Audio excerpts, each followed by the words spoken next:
Hey, I'm Brian. It is really late. This is episode 5 of Make Comic Savvy. It's about 11 o'clock. Kind of making up for a missed show yesterday. Spent some time with my daughter. Decided that wanted to do that first. So I get her about half the week. So, even that little amount of time that I get her, it's pretty precious to me. So that's probably something I'm going to speak on in a little bit. But first I wanted to get to something I'm working on right now.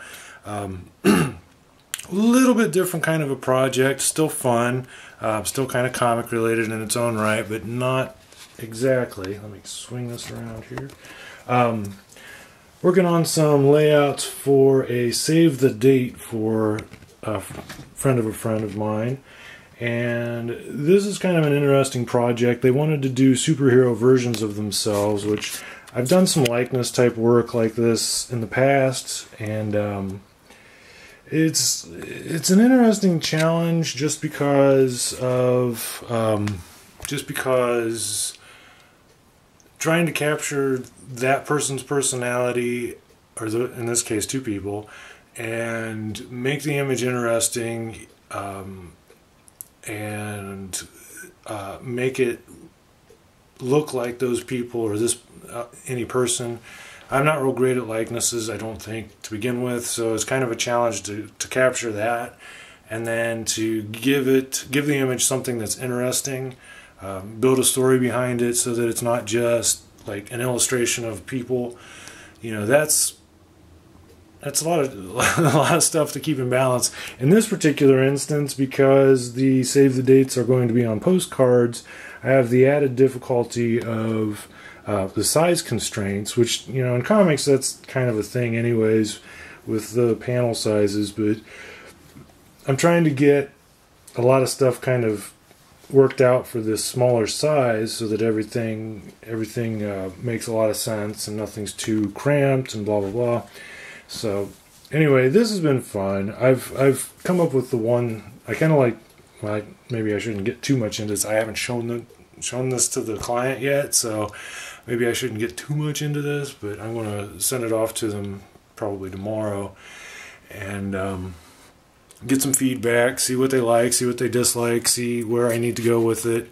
In this instance, I really try to do a couple of things. One, the client has been really interested in having fun with this, which is great for me. I think that that's something that that they really ought to. Save the dates are one of those things that seem to be being really inventive, I guess would be the word I'm looking for. A lot of people are really exploring new options for them. It's not quite like the invitations or decorations for a wedding where they're being really traditional and they seem like they want a certain traditional thing, and save the dates they're trying to be a lot more fun with, which that is right up my alley. I think that's a lot of fun. I don't really care to be overly traditional about those sorts of things anyways, so this has been interesting. I've been playing around with some ideas. The mood I'm trying to convey in this is 1, fun, 2, the likenesses, like I said, but 3, I want to really sort of have an undertone of romance, and the idea of a wedding is the bonds of two people. What I think of is two people devoting themselves to each other for the reasons of being in love, and that's really important to me. That I think that's I think it's an incredibly noble and selfish and selfless thing, and there's lots that go into it, and I kind of want to explore those things, express those things, in some sort of subtle way. So it was fun to try and play with the relationship dynamic in these, closeness, kissing, just various things like that. So one thing about the process is when I do my thumbnails, I don't normally go this far. I don't ink them. Usually I just either use my blue and my gray pencils and just draw them out kind of tight. And usually they're a lot smaller than this. Usually they're only like a couple inches tall. This one I went ahead to and measured them out at the postcard size just to get a good feeling of what that would be like. Like you see, I went ahead and inked them out, and just since I'm showing these to the client directly, which is something I don't normally do, I wanted to make them as clear as possible, if not as clean and tight as possible. Because with thumbnails, especially in my normal process, with thumbnails, getting too clean or too specific with them can be a problem, because you end up chasing that. The thumbnails tend to show a lot more energy and a lot more looseness in them.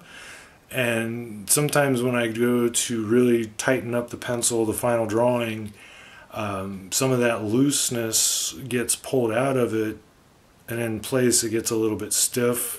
Trying to get the details crisped up ends up sometimes pulling out some of the energy of the lines.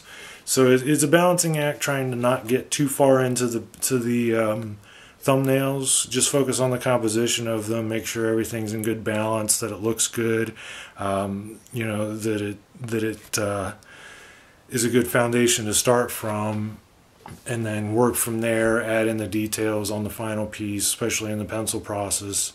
As you've seen in the previous videos, I tend to pencil fairly tightly, even for myself. Pencils I was doing over the summer, I definitely went really tight with them. Lately I've been kind of loosening that up a little bit, and then working into the pencil, or into the details with the ink a little bit more. I don't feel like I'm a super great inker. I'm passable, I guess, but it's something that I really enjoy inking. It's more visceral, I like to say, than it is cerebral. Penciling is definitely much more problem solving. Inking is more just getting into it and physically kind of doing the drawing rather than mentally doing it. So that can be fun, but there's a lot of times I look at work that I've done and I'm like, that could have been better, or this could have been better, or whatever. So, that's definitely something I've seen with pretty much any artist or creator that I've ever seen, is there's that sort of nagging sense of this could have been done better, that, the critiquing, the self-critiquing. I know that doesn't always bode well towards when other people listen to it, non-artists especially, like, man, you're being a jerk or whatever,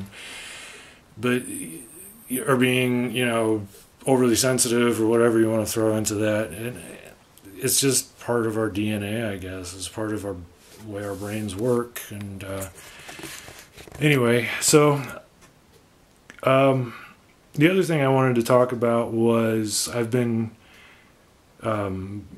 trying to find a better way to do the classic work-life balance problem, sorting out how to get more work done. I'm a single father of a 3-year-old daughter, and she definitely enjoys spending time with me, which I absolutely adore that. And we have split custody, her mom and I, and her mom's been super great about just helping me, and vice versa, getting scheduling wise. But when my daughter's here, it unfortunately it really gets a bite out of my time to work. I get a lot of help from my parents, which is great. They love spending extra time with her, and and I really enjoy that their relationship, the three of them, is so good. But it's always a balance of trying to get time with my daughter and time with work, and I end up spending a lot of time late at night, which is what I did last night, working. And then, like I said, I ended up not being able to record an episode yesterday because of just deciding to spend time with her instead.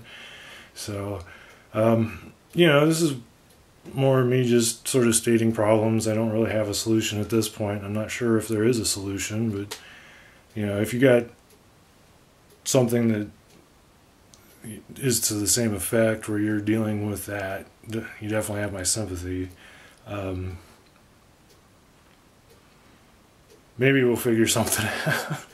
you know, as she gets older, I'm sure it'll get easier, and it'll be easier to reason with her and be able to have her, you know, sit down like by herself or even with other friends and do her thing. But right now it's kind of a twist. It's kind of difficult to get these things sorted out because she really, really just loves my attention, and I like giving it to her, but unfortunately that's not always easy to do. So anyway, you know the drill. If you like the video, subscribe. All that stuff gives me feedback, lets me know people are listening, and which I really appreciate. Go ahead, leave a comment, you know, even if it's just like, man, I hear you about the daughter thing or whatever. Appreciate all the feedback. All right, thanks for watching.